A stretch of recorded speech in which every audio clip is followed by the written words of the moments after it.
প্রশিক্ষণ। কে আপনি ভাই? আমি আনিস। ও, আনিস।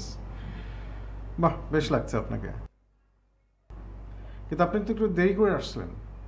না, আমি তো চাকরি করতে আসিনি। মানে? মানে আমাকে তো জয়েনিং লেটার পাঠানোর কথা না। আমার মনে হয় আপনারা ভুল করে অন্য কারো জয়েনিং লেটার আমার নামে পাঠিয়ে দিয়েছেন। না না না না না, এটা এই জয়েনিং লেটারটা আমরাই পাঠিয়েছি। ইনফ্যাক্ট আমি নিজেই ওটা কনফার্ম করেছি। আপনাকে আমার দরকার আনিস সাহেব, খুব দরকার। আমাদের পাশের রুমে ম্যানেজার সাহেব আছেন, আপনি একটু ওনার কাছে যান, আমি ওনাকে বলে দিচ্ছি। আর পরে কথা বলবো, হ্যাঁ? আর শোনেন, ওই আপনার সানগ্লাসটা কিন্তু খুব সুন্দর। হ্যাঁ, এটা ভালো।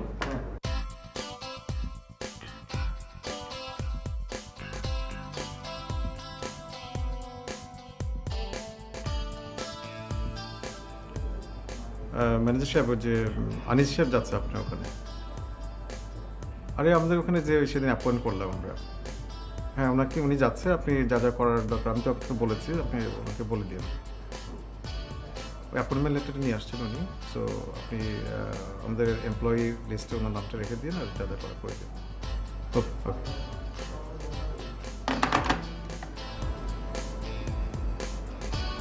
বসুন। কোথায় কাজ করেছেন এর আগে? সেটা কি বলা সম্ভব? আশ্চর্য, এটা বলতে পারবেন না? না, কাজ তো অনেক জায়গায় করেছি। যেমন ধরেন এই ভাত খাওয়া, সেটাও তো একটা কাজ, আর আমি তো কাজের মধ্যেই থাকি, তো কোনটা বলবো? বুঝতে পারছি, আর কিছু বলতে হবে না।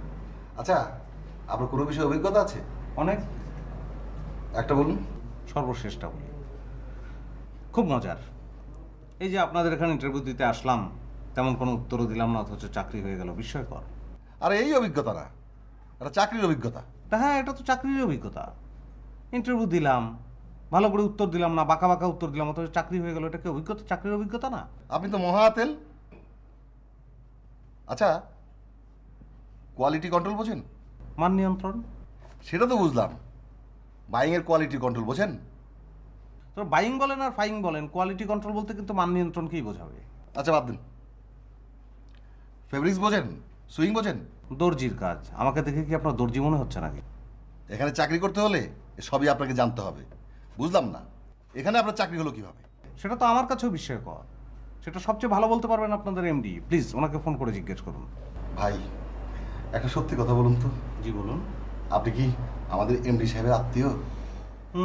সরাসরি না, তবে যদি শতবর্ষের জন্ম ইতিহাস গবেষণা করি, তাহলে এমডি সাহেব কেন, আপনিও কোনো না কোনোভাবে আমার আত্মীয় হয়ে যেতে পারেন। ভাই, আমার কেন, আপনি যেন কোনো শত্রুরও আত্মীয় না হন। জি স্যার। স্যার, লোকটা তো কিছুই জানে না। স্যার, ওনাকে পাঠালে আমাদের 3 কোটি টাকার প্রজেক্ট শেষ। স্যার, লোকটা মহা আতেল।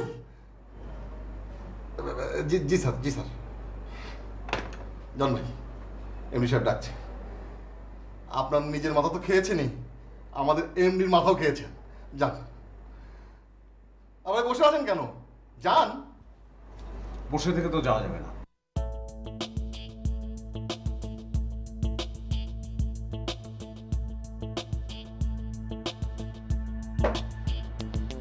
Yeah, he's very much capable. In fact, he's very smart.